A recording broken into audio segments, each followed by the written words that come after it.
Hello friends, मैं मनोज माथुर। हमारा 10th class का लेसन नंबर 7 चल रहा है।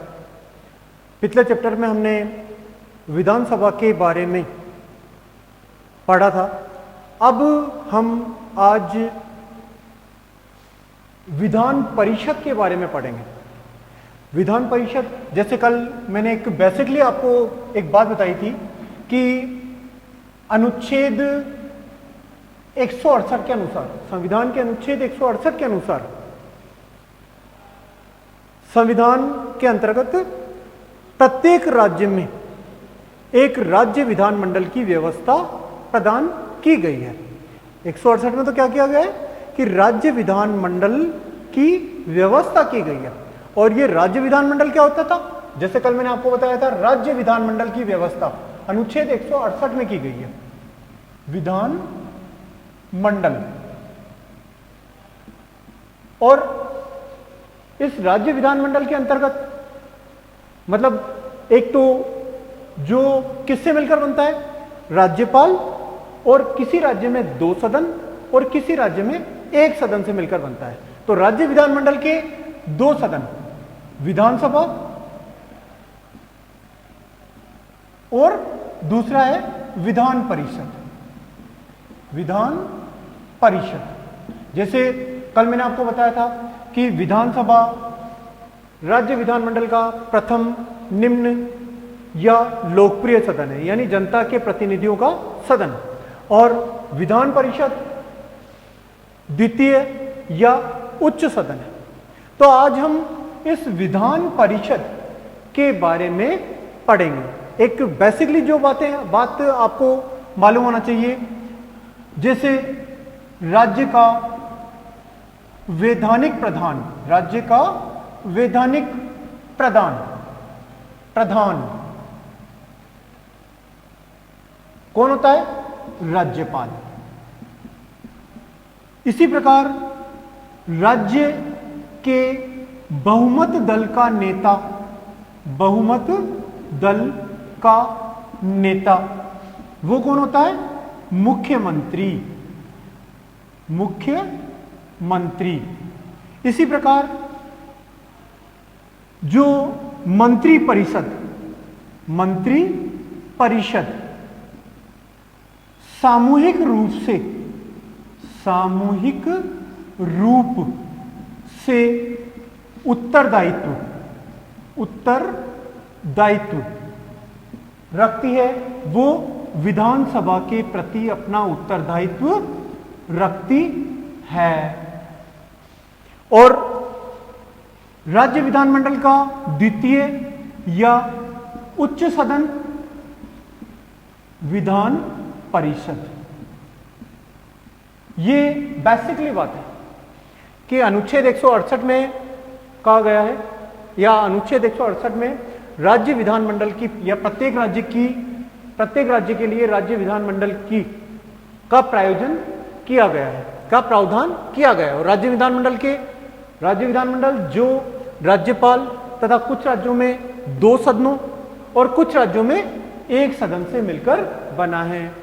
राज्य का वैधानिक प्रधान राज्यपाल, राज्य के बहुमत दल का नेता मुख्यमंत्री, मंत्री परिषद सामूहिक रूप से उत्तरदायित्व विधानसभा के प्रति होती है, और उच्च सदन विधान परिषद होती है। ये बेसिकली बातें हैं। आज हम विधान परिषद के बारे में पढ़ेंगे।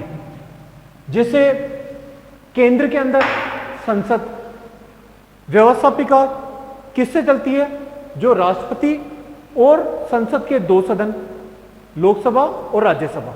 इसी प्रकार राज्यों के अंतर्गत राज्यपाल और किसी राज्य में 2 सदन और किसी राज्य में 1 सदन, यानी विधानसभा और विधान परिषद, ये राज्यों के लिए होती है।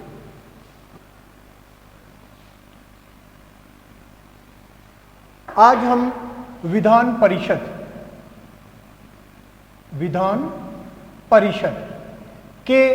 का गठन के बारे में पढ़ेंगे।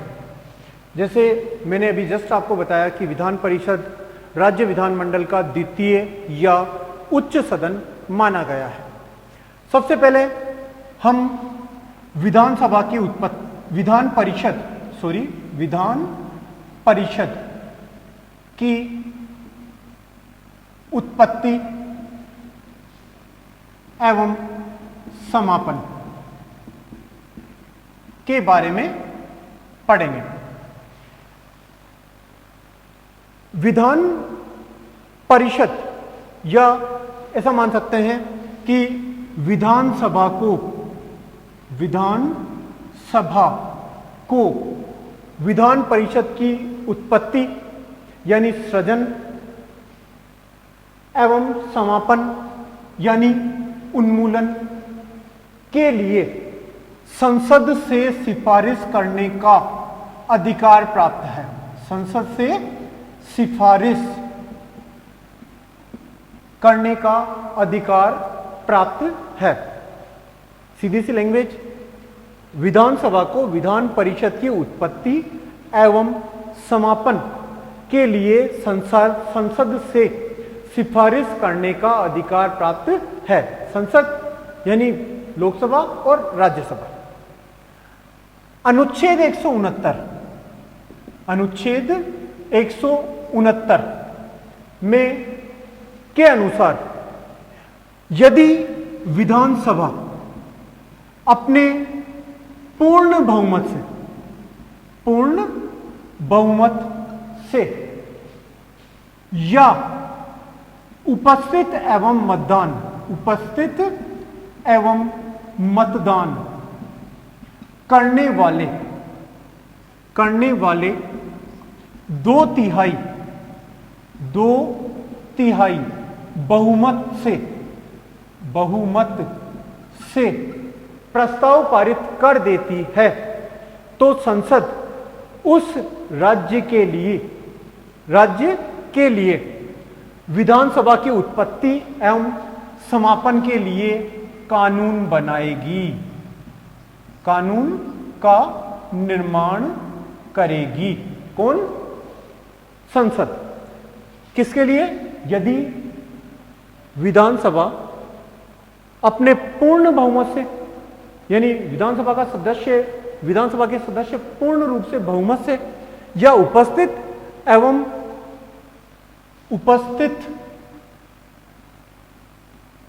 एवं मतदान करने वाले 2/3 बहुमत से संसद बहुमत से प्रस्ताव पारित करती है तो क्या करती है? संसद विधानसभा की उत्पत्ति एवं समापन के लिए कानून का निर्माण करेगी।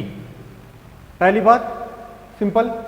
इसी प्रकार कौन से अनुच्छेद में कहा गया है? 169 में। जबकि 168 अनुच्छेद 168 में क्या कहा गया था कि अनुच्छेद 168 के अनुसार संविधान द्वारा प्रत्येक राज्य के लिए राज्य विधानमंडल की व्यवस्था की गई है, जो राज्यपाल तथा कुछ राज्यों में 2 सदनों से और कुछ राज्यों में 1 सदन से निर्वाचित होगी। तो 168 तो क्या है? राज्य विधानमंडल। और 169 यानी विधान परिषद के गठन के लिए। 169 के अनुसार यदि विधानसभा अपने सदस्यों के पूर्ण बहुमत से या उपस्थित एवं मतदान करने वाले 2/3 बहुमत से प्रस्ताव पारित करती है तो संसद विधानसभा की उत्पत्ति एवं समापन के लिए कानून का निर्माण करेगी। इसी प्रकार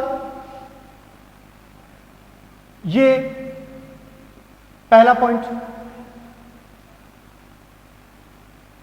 दूसरा जो पॉइंट है वो सदस्य संख्या। सदस्य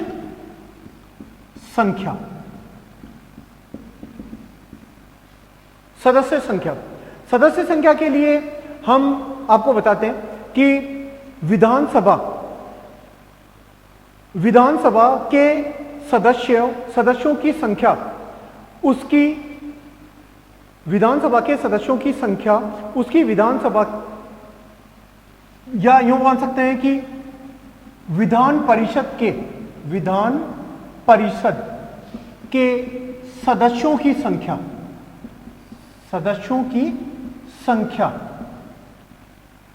उसकी विधानसभा के सदस्यों की कुल संख्या का 1/3 होगी। कुल संख्या का कितना? 1/3 से अधिक नहीं होगी, मतलब ये 1/3 से अधिक नहीं होगी। और 1/3 क्या? जैसे मैंने आपको बताया कि विधान परिषद की उत्पत्ति और समापन किसके द्वारा होता है? विधानसभा के द्वारा। साफ दे रखा है कि विधान परिषद के सदस्यों की संख्या उसकी विधानसभा के सदस्यों की कुल संख्या से या कुल संख्या का 1/3 से अधिक नहीं होगी। और कम से कम 40 से कम नहीं होनी चाहिए, मतलब किसी भी स्थिति में 40 से कम नहीं होनी चाहिए। जैसे किसी राज्य की विधानसभा के कुल सदस्यों की संख्या 150 है। मान लेते हैं अपन कि किसी राज्य के विधानसभा के कुल सदस्यों की संख्या 150 है, तो मैंने आपको बताया कि विधानसभा के सदस्यों की कुल संख्या से 1/3 से अधिक नहीं होनी चाहिए। तो 150 इंटू 1/3, यानी कि सदस्यों की विधान परिषद के सदस्यों की संख्या कितनी हुई? 50, है ना? कि विधान परिषद के सदस्यों की संख्या उसकी विधानसभा के सदस्यों की कुल संख्या से 1/3 से अधिक नहीं होनी चाहिए। और किसी भी परिस्थिति में 40 से कम नहीं होनी चाहिए। 2 पॉइंट अपन ने पढ़े, विधानसभा की उत्पत्ति एवं समापन, दूसरा सदस्य संख्या। तो विधानसभा को संसद से सिफारिश करने की आवश्यकता पड़ती है, और विधानसभा अपने पूर्ण बहुमत से या उपस्थित एवं मतदान करने वाले 2/3 बहुमत से अगर प्रस्ताव पारित कर देती है, तो संसद उस राज्य के लिए विधान परिषद की उत्पत्ति एवं समाधान एवं समापन के लिए कानून का निर्माण करेगी। यानी विधान परिषद की उत्पत्ति एवं समापन किस पर निर्भर करता है? विधानसभा पर। और सदस्य संख्या किस पर निर्भर करती है? विधानसभा पर। यानी विधानसभा के सदस्यों की कुल संख्या से 1/3 से अधिक नहीं होनी चाहिए, एवं किसी भी परिस्थिति में 40 से कम नहीं होनी चाहिए। 1/3 से तो अधिक नहीं होनी चाहिए, और किसी भी परिस्थिति में 40 से कम नहीं होनी चाहिए। जैसे मैंने उदाहरण दिया कि किसी राज्य की विधानसभा की सदस्य संख्या 150 है, तो 150 का 1/3, तो 150 इंटू 1/3, तो कितनी भाई? 50, है ना बेटा? इसी प्रकार हम जस्ट आगे पढ़ेंगे।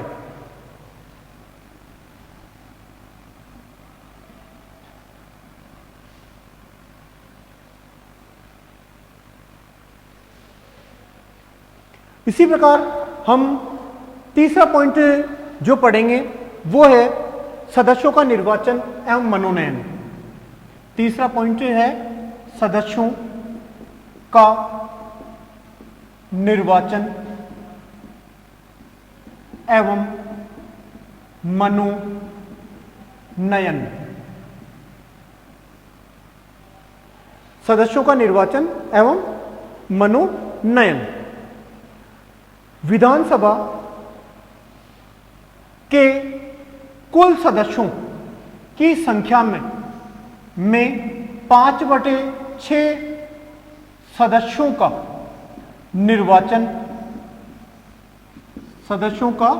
निर्वाचन एवं राज्यपाल के द्वारा 1/6 सदस्यों को मनोनीत किया जाता है। सिंपल बात कि विधानसभा के 5/6 सदस्यों का तो निर्वाचन किया जाता है और 1/6 सदस्यों को राज्यपाल द्वारा मनोनीत किया जाता है। सबसे पहले हम निर्वाचन की प्रक्रिया पढ़ते हैं कि विधानसभा के सदस्यों का निर्वाचन किस प्रकार से किया जाता है?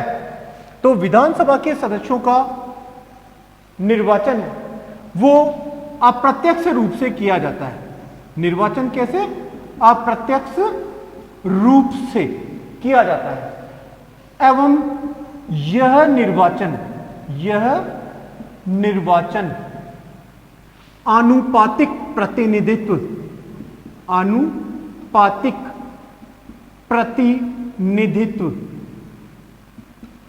की एकल संक्रमणीय पद्धति के द्वारा किया जाता है।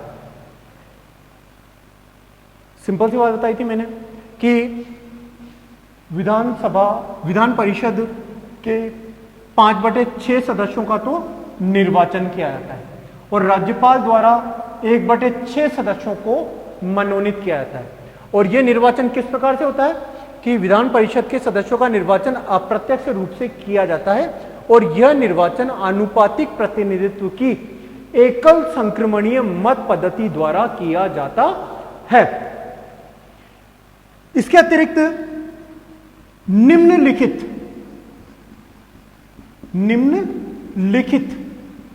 सदस्य विधान परिषद का निर्वाचक मंडल में जो सदस्य भाग लेते हैं वो निर्वाचक मंडल द्वारा इसके सदस्यों का निर्वाचन किया जाता है। मतलब कुछ निर्वाचक मंडल के सदस्य होते हैं जो इनके निर्वाचन में के द्वारा इन्हें सदस्य बनाया जाता है। अब वो कौन कौन से सदस्य निर्वाचक मंडल हैं जिनके द्वारा विधानसभा के सदस्यों का निर्वाचन किया जाता है? तो कहने का मतलब मेरा यह है कि निम्नलिखित निर्वाचक मंडल विधान परिषद के सदस्यों का निर्वाचन करते हैं। अब कौन कौन से निर्वाचक मंडल के सदस्य हैं? जैसे पहला है स्थानीय संस्थाओं द्वारा। इसमें 5 प्रकार का निर्वाचक मंडल होता है। स्थानीय सदस्यों का निर्वाचक मंडल, स्थानीय सदस्यों का निर्वाचक मंडल। इसी प्रकार दूसरा विधानसभा का निर्वाचक मंडल, विधानसभा का निर्वाचक मंडल। इसी प्रकार तीसरा शिक्षकों का निर्वाचक मंडल, शिक्षकों का निर्वाचक मंडल। चौथा स्नातकों का निर्वाचक मंडल, स्नातकों का निर्वाचक मंडल। इसी प्रकार पांचवा जो हम सभी को मालूम है राज्यपाल, कि राज्यपाल द्वारा 1/6 सदस्यों को विधान परिषद में मनोनीत किया जाता है। तो पांचवा ले लेते हैं अपन, राज्यपाल द्वारा मनोनीत, राज्यपाल द्वारा मनोनीत। अब कि निम्नलिखित सदस्य निर्वाचक मंडल के रूप में इसमें भाग में लेते हैं। कौन कौन लेते हैं? एक तो स्थानीय सदस्यों का निर्वाचक मंडल, दूसरा विधानसभा का निर्वाचक मंडल, तीसरा शिक्षकों का निर्वाचक मंडल, चौथा स्नातकों का निर्वाचक मंडल और पांचवा राज्यपाल द्वारा मनोनीत किया जाता है। इसके अंदर कितने सदस्यों का निर्वाचन किया जाता है? इन 4 के लिए कितने सदस्यों का? 5/6 सदस्यों का निर्वाचन किया जाता है। बाकी 1/6 सदस्यों को राज्यपाल द्वारा मनोनीत किया जाता है। तो राज्यपाल द्वारा मनोनीत सदस्य कितने हो गए? 1/6। जबकि अपने को अब 5/6 सदस्य, यानी इन 4 निर्वाचक मंडलों में से 5/6 सदस्यों का निर्वाचन किया जाता है। तो स्थानीय सदस्यों का निर्वाचक मंडल, यानी हम ये मान सकते हैं कि कुल का 1/3 सदस्य, कुल का 1/3 सदस्यों का निर्वाचक मंडल। इस स्थानीय सदस्यों के निर्वाचक मंडल में हमें जैसे नगर पालिका या स्थानीय संस्थाएं या जिला परिषद के सदस्य के रूप में निर्वाचक मंडल होता है। कुल का कितना 1/3 किसके लिए हुआ? स्थानीय सदस्यों का निर्वाचक मंडल। किसके द्वारा किया जाता है? जैसे स्थानीय संस्थाओं द्वारा, नगर पालिका सदस्यों द्वारा, जिला परिषद सदस्यों के द्वारा आदि। कुल का 1/3%। इसी प्रकार विधानसभा का निर्वाचक मंडल ये भी कुल का 1/3% होता है। इसमें विधानसभा के सदस्य ऐसे व्यक्तियों का चुनाव करते हैं जो विधानसभा के सदस्य न हो। विधानसभा का निर्वाचक मंडल में विधानसभा के सदस्य ऐसे व्यक्तियों का चुनाव करते हैं जो विधानसभा का सदस्य न हो। जो क्या हुआ? कुल का 1/3%। इसी प्रकार शिक्षकों का निर्वाचक मंडल, शिक्षकों के निर्वाचक मंडल में कुल का 1/12, कुल का 1/12 शिक्षक रहते हैं। तो ये जो शिक्षक होते हैं ये 1/12 सदस्यों का निर्वाचन करते हैं। इनमें सबसे ज्यादा इनके अंतर्गत ऐसे शिक्षक होते हैं जो 3 वर्ष तक किसी माध्यमिक या उच्च शिक्षण संस्थाओं में जिनका अध्ययन चल रहा है या 3 वर्ष जिन्होंने अध्ययन का कार्य पूर्ण कर चुके हो। माध्यमिक शिक्षा में या उच्च शिक्षण संस्थाओं में 3 वर्ष तक वो पढ़ा चुके हो या 3 वर्ष से अधिक तक के लिए। इसी प्रकार स्नातकों का शिक्षक मंडल, इसके भी कुल का 1/12 सदस्य, कुल का 1/12 सदस्य। इनमें ऐसे स्नातक होते हैं जो स्नातक की परीक्षा पास कर चुके हो। स्नातकों के मंडल में कि ऐसे व्यक्तियों को चुना जाता है जो स्नातक की परीक्षा पास कर चुके हो और जिन्हें कम से कम स्नातक की परीक्षा पास किए हुए 3 वर्ष हो चुके हो। इसी प्रकार राज्यपाल द्वारा मनोनीत, राज्यपाल 1/6 सदस्यों को विधान परिषद के लिए मनोनीत करता है और ये ऐसे व्यक्ति होते हैं जो शिक्षा, खेल, विज्ञान, समाज सेवा आदि के लिए में सिरमौर रहते हैं। मतलब जिनका योगदान अधिक से अधिक शिक्षा, खेल, विज्ञान, समाज सेवा आदि के लिए योगदान रहा हो। तो इतनी सी बात ध्यान रखने की है कि 5/6 सदस्यों का तो निर्वाचन किया जाता है और राज्यपाल द्वारा 1/6 सदस्यों को मनोनीत किया जाता है। और जैसे मैंने आपको एक चीज बताई कि विधान परिषद के सदस्यों का निर्वाचन अप्रत्यक्ष, जो व्यक्ति निर्वाचित होते हैं उनका निर्वाचन किस प्रकार से होता है कि विधान परिषद के सदस्यों का निर्वाचन अप्रत्यक्ष रूप से किया जाता है और यह निर्वाचन आनुपातिक प्रतिनिधित्व की एकल संक्रमणीय मत पद्धति द्वारा किया जाता है। और निम्नलिखित सदस्य निर्वाचक मंडल के रूप में भाग लेते हैं। 4 सदस्य स्थानीय सदस्यों का निर्वाचक मंडल होता है, एक दूसरा विधानसभा का निर्वाचक मंडल होता है, तीसरा शिक्षकों का निर्वाचक मंडल होता है, चौथा स्नातकों का निर्वाचक मंडल और 5वां जो है वो राज्यपाल द्वारा, जैसे शुरुआत में बता रखा है कि 1/6 सदस्यों को मनोनीत किया जाता है। तो स्थानीय सदस्यों का निर्वाचक मंडल में कुल का 1/3 स्थानीय सदस्यों का। इनमें नगर पालिका, जिला परिषद या स्थानीय संस्थाओं। विधानसभा का निर्वाचक मंडल यानी कुल का 1/3 विधानसभा के सदस्यों द्वारा। विधानसभा सदस्य ऐसे व्यक्तियों को चुनते हैं जो विधानसभा के सदस्य न हो। शिक्षकों का निर्वाचक मंडल यानी कुल का 1/12 शिक्षकों का निर्वाचक मंडल। इनमें ऐसे शिक्षक होते हैं जो माध्यमिक तथा उच्च माध्यमिक या उच्च शिक्षण संस्थाओं में शिक्षक के रूप में कार्य कर चुके हो और जिन्हें कम से कम 3 वर्ष का अनुभव हो। और स्नातकों का निर्वाचक मंडल यानी कुल का 1/12 स्नातकों का। इनमें ऐसे स्नातक होते हैं जिन्होंने स्नातक की परीक्षा पास कर ली हो और जिन्हें स्नातक की परीक्षा पास किए हुए 3 वर्ष से अधिक हो गए हो। राज्यपाल द्वारा मनोनीत 1/6 सदस्य, राज्यपाल द्वारा जो भी सदस्य विधान परिषद में जाते हैं उन्हें क्या किया जाता है? मनोनीत किया जाता है। किसके द्वारा किया जाता है? राज्यपाल के द्वारा मनोनीत किया जाता है। ये सभी सदस्य तो क्या होते हैं?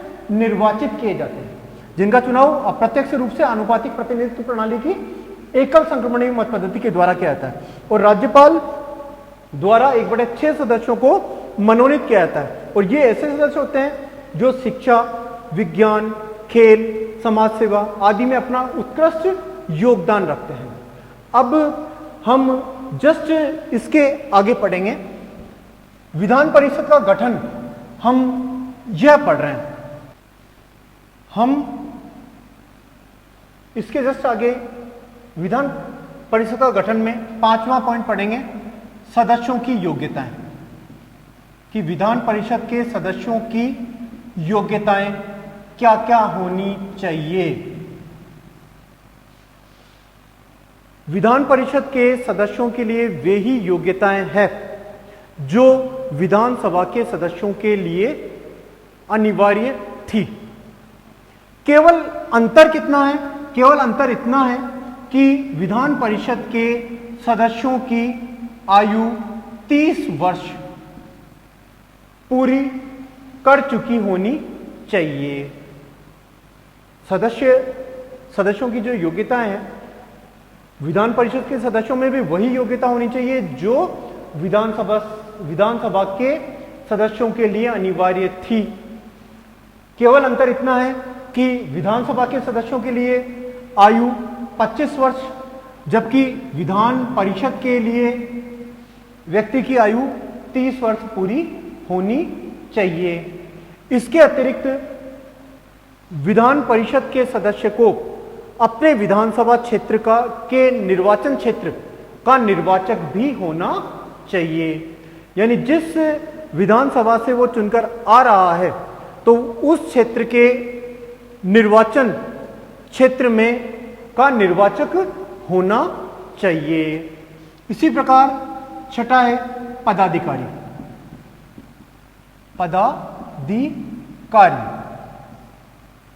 विधानसभा के 2 पदाधिकारी होते हैं। एक या यूं मान सकते हैं कि विधानसभा अपने ही सदस्यों में से एक सभापति एवं उप सभापति का चुनाव करती है। इसके अतिरिक्त कार्यकाल, ये चौथा था, ये 5वां और ये छठा पॉइंट है, वो है कार्यकाल। कार्यकाल के लिए जैसे मैंने आपको एक चीज बताई थी कि विधानसभा का कार्यकाल 5 वर्ष माना गया है। समय से पूर्व राज्यपाल उसे भंग भी कर सकता है। विधान परिषद एक स्थायी सदन है। विधान परिषद क्या है? एक स्थायी सदन है जिसे समय से पूर्व भंग नहीं किया जा सकता और विधानसभा का कार्यकाल 6 वर्ष है। विधानसभा का कार्यकाल 6 वर्ष है और इसके प्रति 2/3 सदस्य 2 वर्ष पश्चात अपना पद छोड़ देते हैं। यानी विधानसभा के 2/3 सदस्य 2 वर्ष पश्चात अपना पद त्याग कर देते हैं। सिंपल सी बात कि कार्यकाल के अंतर्गत कि विधानसभा एक स्थायी सदन है, इसके सदस्यों का कार्यकाल 6 वर्ष है, समय से पूर्व इसे भंग नहीं किया जा सकता और विधानसभा के 2/3 सदस्य प्रति 2 वर्ष पश्चात अपना पद त्याग देते हैं और नए सदस्य विधानसभा के सदस्य हो ग्रहण कर लिए जाते हैं। यह टॉपिक हमने आज पढ़ा विधान परिषद के बारे में, विधानसभा का गठन। अब हम अगले टॉपिक में विधान परिषद की शक्तियां और अधिकार पढ़ेंगे।